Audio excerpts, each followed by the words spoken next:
Some men don't raise their voices, they let silence speak for them. Harrison Ford didn't come to be seen or heard. He came to move quietly like he always did. But on a winter morning in Wyoming, a banker's smirk and a single phone call set something in motion.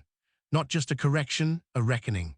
Before we begin, let us know where you're watching from today, and if this story moves you, don't forget to subscribe. The morning sun hadn't yet broken through the winter fog when the man pushed open the doors of Valora Trust, the old banking hall nestled in downtown Jackson, Wyoming. Snow clung to the edges of the sidewalk, melting in slow streaks along the marble steps. Inside, the warmth didn't quite reach the corners. The man walked in like he'd done it 1,000 times before, not in that bank, but in rooms like it. Places where silence spoke louder than name tags, where polished surfaces mirrored assumptions. He wore a battered leather jacket, scuffed boots, and carried a weathered pilot's bag, stitched with years and wind. His face was creased not by age, but by air and altitude. He didn't rush, he didn't announce. He simply made his way to the teller queue and waited. Behind the counter, no one looked up. To them, he was background, a retired mechanic maybe, a rancher, someone used to fixing things himself, not handling millions. The line moved. The people didn't notice him. He didn't mind. When it was his turn, he stepped forward and set the bag gently at his feet. His voice was calm, low, almost gravel. "I have a scheduled withdrawal from JF Sky Holdings," he said. "Should be on file." The teller, a young man with neatly parted hair, blinked.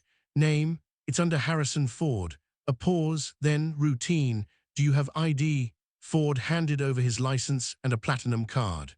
The teller glanced at it, typed something, frowned slightly, then stood. "One moment, sir." He walked off toward the back. Ford waited. He didn't shift. He didn't fidget. Just stood there, eyes steady, posture straight like an old pine refusing to bow. Behind him, a woman in a beige coat glanced over her shoulder, then looked away. A child tugged at his mother's hand, asking why the old man looked like someone from a movie. The mother hushed him. Minutes passed. From the side hallway, a tall woman in heels and a fitted navy suit approached. Laura Mendel, branch director, smile painted on, voice sharp beneath the surface. "Mr. Ford," she said without warmth. "You're here about a withdrawal?" "That's right," he nodded. "It's for a youth aviation program in Montana. They're losing their funding." Her smile didn't change. 2.5 million, that's the amount. She looked him over, jacket worn, boots dusty, a bag that had seen one too many layovers. Then she laughed, just slightly. "We weren't expecting someone like you." He didn't react. He never did. "Do you have any additional verification?" "All documents were submitted through your private client system," he replied. "This is a pre-scheduled wire." She said, not really listening. "Wait here." As she turned, two security guards near the door glanced up, more curious now. Not alarmed, not yet, just watching. Ford remained still. He'd flown through worse turbulence. From across the lobby, near the safe deposit area, an elderly man nudged the young guard beside him. "You know who that is?" The old man whispered. The guard shook his head. "That man once landed a plane in the Rockies, engine blown. No radio, no tower, just sky and instinct. Walked 3 miles for help, didn't even limp." The guard looked again, this time a little longer. Harrison Ford stood where he'd been the whole time, quiet, collected. Not waiting for permission, just waiting for the moment the room would remember who he really was. Laura Mendel didn't look up at first. She was finishing a call, her manicured fingers tapping on a sleek black tablet, flipping through profiles of high-value clients, all dressed in suits, all smiling with clean-cut precision. The moment she ended the call, she turned toward the counter where Harrison Ford stood. Her heels clicked sharply on the tile as she approached, her expression a blend of politeness and pre-calculated indifference. She took the platinum card from the teller's hand and glanced at it, then at the ID. Her eyes narrowed, not because the information didn't match, but because the man in front of her didn't match the profile she had in mind. "Harrison Ford," she said aloud, almost skeptical, letting the name hang in the air. "That's me," Ford replied, voice even, eyes calm. She looked him over every inch of him. The jacket cracked and sun-aged, the boots muddy at the seams. the creases around his eyes and the quiet in his posture. "You're here to withdraw 2.5 million, correct? From JF Sky Holdings." He gave a single nod. Laura chuckled, softly at first, then louder, just enough for the teller to hear. "That's rich," she said under her breath. "Sir, with all due respect, this is a high-security account. These requests are not processed at the counter. Most of our clients in this tier make appointments, arrive with proper attire, at the very least, a representative." "I had an appointment," Ford answered, "made through your private client office. And yet," she said, glancing dramatically at her tablet, "I don't see you on today's list. Perhaps you're at the wrong location." She handed back the card, casually, like it meant nothing. "Or perhaps you're mistaken about the floor." He didn't take the card yet. "I spoke with your executive liaison 2 days ago. Everything should be in place." "And who was that?" "Gwen Hartley." Laura's smile faltered just for a moment, just long enough to betray that the name meant something, but she recovered quickly. "Well, Ms. Hartley is in the regional office, and this is a local branch. So unless you'd like to reschedule or provide additional documentation, I'm afraid everything's already on file." Her tone cooled. "Sir, we're not trying to be difficult, but security protocols are very strict." "Then verify the account," Ford said, voice steady. "My credentials are there. The transaction is scheduled. You just have to authorize it." Laura didn't move. "Emma," she called to the teller behind her, "pull up JF Sky Holdings." Emma hesitated. Her hands hovered over the keyboard. "It's already there," she said quietly, "unverified but active." "Then remove it," Laura snapped. "Pending wire transfers require a separate authentication chain. We can't confirm without." "A tailored suit?" Ford asked. His voice wasn't bitter, it was simply a question. Laura exhaled sharply, then tilted her head, mock sympathetic. "Look, Mr. Ford, this isn't about clothing, but let's be honest. This isn't how our clients typically look when handling 7-figure transactions. Most don't show up with pilot bags." She let the word linger like it tasted sour. "Or mud on their boots." The silence stretched. Then she added, "Before this, I'm guessing you worked security, something like that." She smiled like it was a joke, but it was. Ford met her eyes. "I've done plenty of things," he said quietly. "Security, carpentry, dropped out of college, learned to fly after 40. "Right," she said, waving a hand. "Life experience, that's great, but I have protocols to follow." Then, turning to Emma, she said, "This account's been dormant too long. Don't process anything. I'll handle this." She stepped back and picked up the phone. "I'm calling building security," she said flatly, "just to make sure everything stays orderly." Ford didn't blink. Emma looked at him, then at the screen where his name still hovered in bold. JF Sky Holdings, active, clean. Verified if anyone bothered to check. But no one was checking, not because it wasn't real, but because he didn't look like it should be. The first guard arrived quietly. Tall, early 20s, still carrying the kind of nervous posture that hadn't yet hardened into certainty. The second followed a step behind, broader, unsure whether this was a routine removal or something more. Laura pointed without hesitation. "This man is attempting to access a protected account without proper verification. He's refusing to leave." Her voice cut through the lobby like a blade. Conversations stalled. People looked up. A few phones tilted in curiosity. Harrison didn't move. He stood with both hands resting calmly on the strap of his pilot's bag. He didn't raise his voice. He didn't plead. He looked at the two guards, one then the other, and said quietly, "Let me ask you something. If I were wearing an Armani suit right now, would we be having this conversation?" The question hung there, weightless and crushing all at once. The younger guard's brow furrowed. He glanced down at the ID still on the counter, then back at Ford. There was a pause, not long, not loud, but long enough to notice. Then Laura stepped in, snapping the moment in half. "It's not about the suit," she hissed. "It's about procedure." Emma shifted behind her desk, eyes locked on her screen. The account was open, JF Sky Holdings. Status, active. Balance, $228 million. Transaction request, pending wire. The name matched the card, the ID matched the profile. It was all there, but Laura hadn't scanned it, hadn't validated, just dismissed. And now she was escalating. I think we should let him, Emma began, but Laura cut her off without turning. Emma, log off and step away from the station. Her voice had shifted from condescension to control. Ford didn't react. He had seen this before. Not in banks, but in airfields, in hangars, in rooms where people mistook confidence for arrogance and humility for weakness. He bent slightly and picked up the phone resting on the table beside him. No rush, no dramatics. With a flick of his thumb, he unlocked it and tapped once, then again, then a third time. 3 words sent to one contact. Low drama, level 3. Then he set the phone back down. Silence stretched again. The guards didn't move, not yet. One of them looked back at Laura, waiting for her nod. She didn't give it, not yet. Ford's eyes drifted toward the far window, where snow continued to fall in lazy spirals.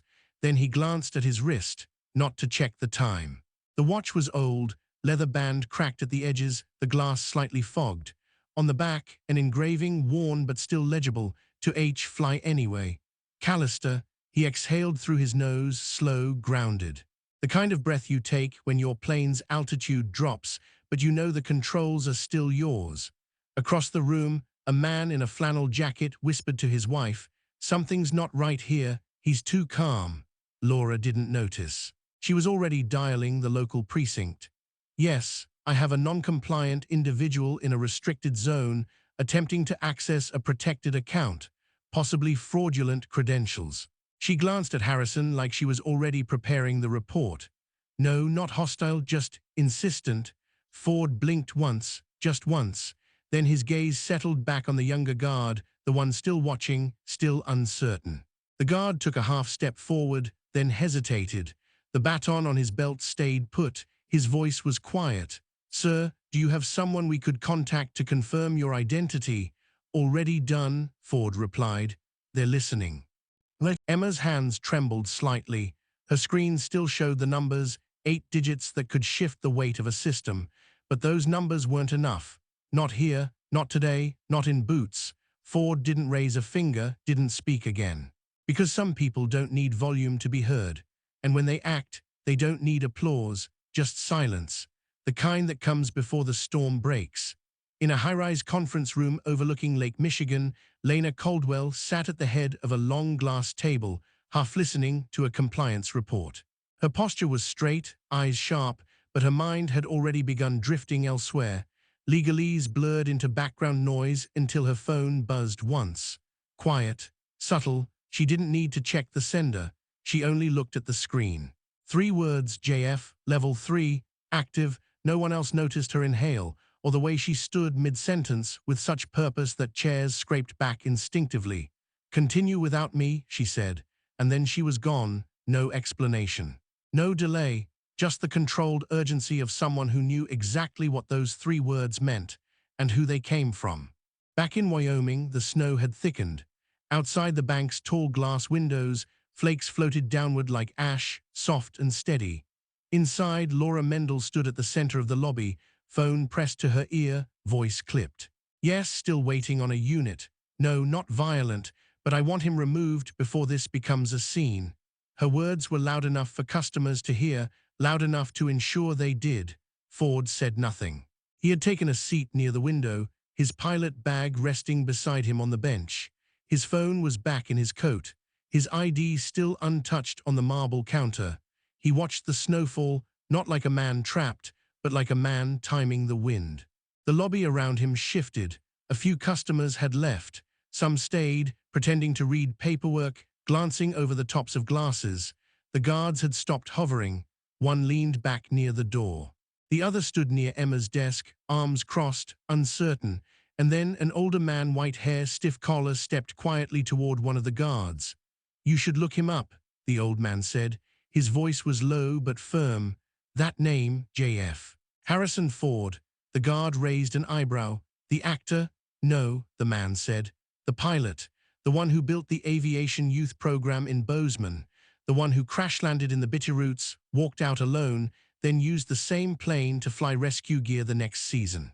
There's a whole wing named after him at the museum."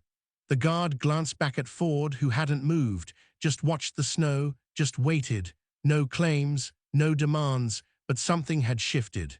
Even Laura felt it, though she didn't yet know why. She paced, rechecked her screen, sent a second call to building security, and then outside the first SUV pulled up. Black, unmarked, it didn't idle, it stopped and went silent. A second vehicle followed, then a third. There were no sirens, no uniforms, just precision, movement with intent. And from the first car, Lena Caldwell stepped out. No coat, just a slate-gray suit and silver heels that clicked once on the concrete. She didn't speak to anyone. She didn't scan the building. She simply walked forward, into the wind, into the doors of Valora Trust. And as she crossed the threshold, the lobby didn't make a sound. It didn't need to. Every person inside felt it. The shift in air, the weight of someone who wasn't here for protocol, but for justice. Harrison looked up just slightly, and the storm he had been waiting for had finally arrived. The doors didn't slam. They didn't creak or echo or announce themselves. They simply opened, and the room responded. Conversations died, postures straightened. Even Laura, mid-sentence, paused without knowing why. Lena Caldwell walked in like a verdict. Slate-gray suit, silver heels, not a hair out of place. Her expression was unreadable, but her pace was exact. She didn't look around. She didn't hesitate. She walked straight toward the bench by the window, toward the man sitting quietly in the shadow of falling snow. And when she reached him, she stopped, 2 feet away. Then, softly, she bowed her head. "I'm sorry, Mr. Ford," she said. "This should never have happened." Laura's jaw tightened. Her head turned slowly, like her brain was trying to catch up to the scene in front of her. "Wait," she stammered. You know him?" Lena turned now. Her eyes found Laura's and didn't blink. "Yes, I do. But who is he?" The question slipped out, naked and small. Lena didn't smile. She didn't raise her voice. "When I was 23, she said, "I ran out of money. I was working 2 jobs, trying to finish flight school. My scholarship fell through. My mother was in the hospital. I was ready to give up." She glanced back at Ford, then returned her gaze to Laura. A foundation stepped in, silent, no application, no fanfare, just enough to keep me flying. She stepped closer. That foundation was the JF Fund. He was the only donor. He never asked for credit, never asked for anything. I didn't even meet him until years later. But I wouldn't be standing here if he hadn't helped me take off. The words landed like thunder beneath velvet. Across the lobby, no one moved. Emma froze behind her screen. One of the guards glanced down. The old man near the safe deposit boxes closed his eyes and nodded, like something sacred had just been confirmed. "So yes," Lena said calmly, "I know him." Laura swallowed, her voice cracked as she tried to recover. "There must have been a mistake. The system didn't verify." "Because you never scanned the credentials," Lena said. "Because you judged him before the machine could even speak." She turned now to Emma. "Pull the security footage." Emma hesitated, then obeyed. A nearby terminal flickered to life. The audio feed hummed softly into the lobby. The video began, Harrison walking in, waiting patiently, approaching the desk. His tone calm, his ID valid, his demeanor respectful. Then came Laura's voice, her mocking tone, her refusal to check the account, her laughter, her words. "You think you can just walk in here with a hoodie and demand millions? Before this, I'm guessing you were a security guard." Emma's hands shook as she paused the footage. The silence that followed wasn't quiet. It was loaded, heavy, dangerous. "This is more than negligence," Lena said. "It's institutional blindness." She turned back to Laura. "Do you know what the JF account funds?" Laura opened her mouth, but nothing came out. "Programs," Lena continued, "for youth aviation, emergency response, wilderness medical airlifts. And more than that, he is the founder of the Listening Wing. What you call JF Sky Holdings, that's his personal fund." She took one step closer. "And you just tried to eject the man who keeps it alive." Laura's face went pale. I didn't know." "That's exactly the problem," Lena said, voice dropping low. "You didn't know, you didn't ask. You didn't care." Then she turned to one of the guards. "Retrieve the director of compliance. Now." He moved instantly. Laura reached for her phone, but Lena spoke again, louder now. "Don't bother, the board already knows. Your access to client terminals is revoked effective immediately." Emma stood up, still silent.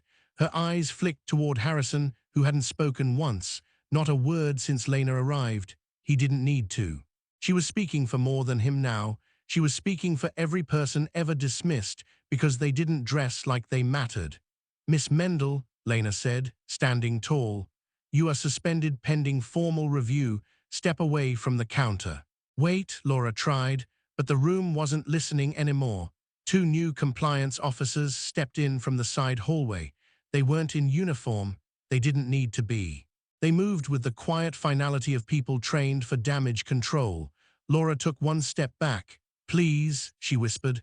I didn't mean. Meaning comes from impact, Lena said, and your impact ends here. Then, for the first time, she turned to Ford again. Mr. Ford, she said, and her tone softened, would you like to continue here, or shall I escort you to the executive suite upstairs? He stood slowly, straightened his coat, picked up his bag. Upstairs sounds just fine. No dramatics, no bitterness, just calm, just earned dignity. They walked past Laura, who stood frozen, watching everything she thought she controlled slip quietly out of reach. Harrison didn't look at her. He didn't need to. Some lessons don't need to be shouted. They just need to be witnessed. The sky over Chicago was gray that morning. No sun, no spotlight. Just wind brushing past steel towers and a quiet sense that something was about to matter. Outside Valora's headquarters, a modest wooden podium stood on the steps. No banners, no velvet ropes. No media kit with executive faces printed on glossy paper. Just a microphone, a seal, and a man in a leather jacket. Harrison Ford stepped up slowly, not with ceremony, but with weight. He wore the same coat, the same boots. Still no tie, still no announcement, just presence. Reporters shifted, phones steadied, live streams blinked red, but he didn't speak right away. He looked at the crowd, then at the horizon beyond them. When he finally did speak, his voice wasn't loud. It didn't need to be. I came here yesterday, he said, to withdraw money, that's it. A simple transfer, $2.5 million from my own fund. Money meant to go to a flight program for kids who have never touched a cockpit. Kids who have only seen planes in the sky and wondered what it's like to be up there. I wasn't here to make a statement. He paused. But the system decided to make one for me. A murmur moved through the crowd. Camera shutters clicked. He continued. We've built a world where access looks like a tailored suit, where respect shows up in a watch brand, where dignity is confused with decoration, and that's not how you build pilots. He looked up, eyes narrowing against the wind. You build pilots from the ground, from hunger, from silence, from people who have fallen and still choose to rise. I didn't come here to be honored.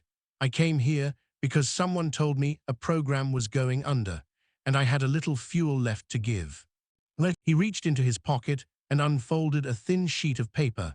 No dramatic graphics, just words. Today I'm launching the Quiet Flight Fund, $100 million in grants, scholarships, and training resources for young aviators, especially those from communities that never get a runway.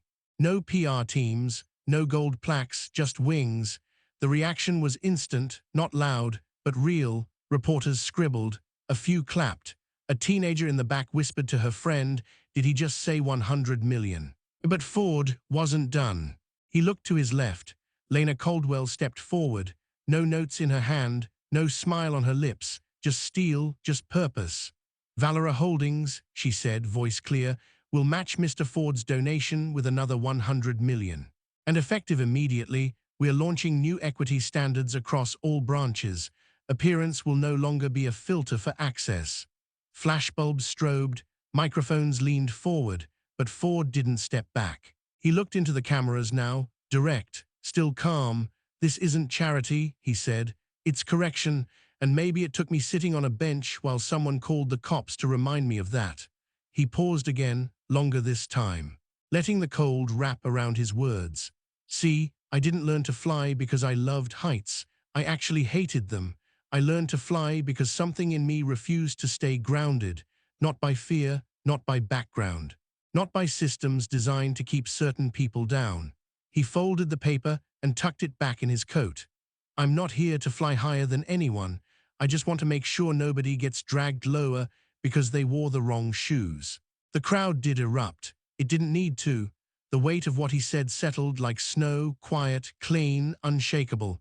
And when Harrison Ford stepped away from the podium, he didn't wave, didn't smile.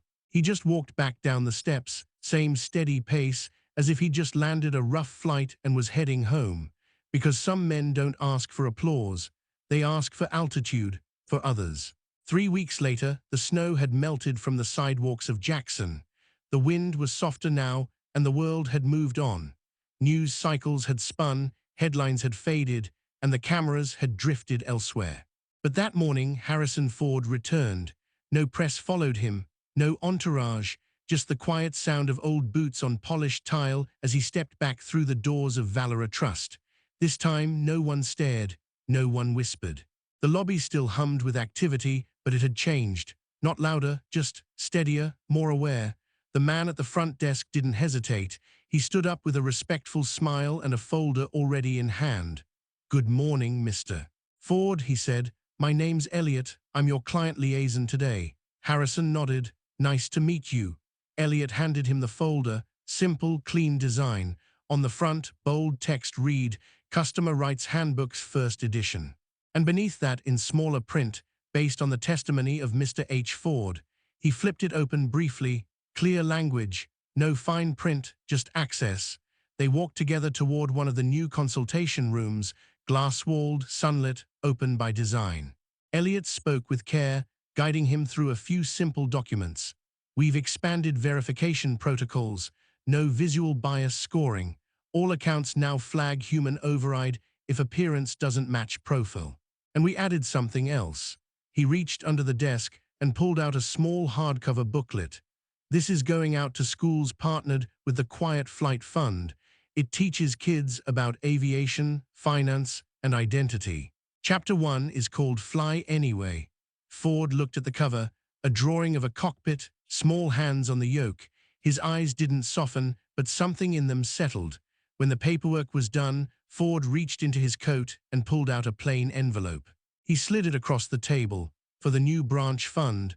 There's a camp up north in Flathead County. Remote kids, no internet, but they watch the sky. Might be time someone let them reach it." Elliot took the envelope with quiet reverence. "I'll make sure it goes where it should." Ford nodded. They stood. The moment wasn't grand. It wasn't built to be. As they returned to the lobby, Ford paused near the front entrance. Something new had been installed there, a mural. Faces of every kind.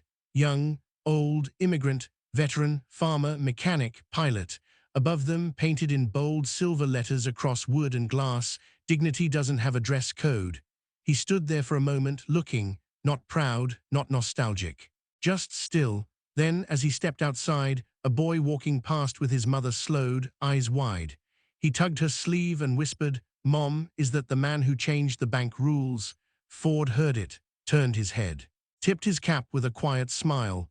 "No, kid," he said. "We did, when we stopped staying silent." Then he crossed the street, the wind picking up behind him. No banners, no parade. Just the steady steps of a man who never needed recognition, only the space to make sure others could take flight.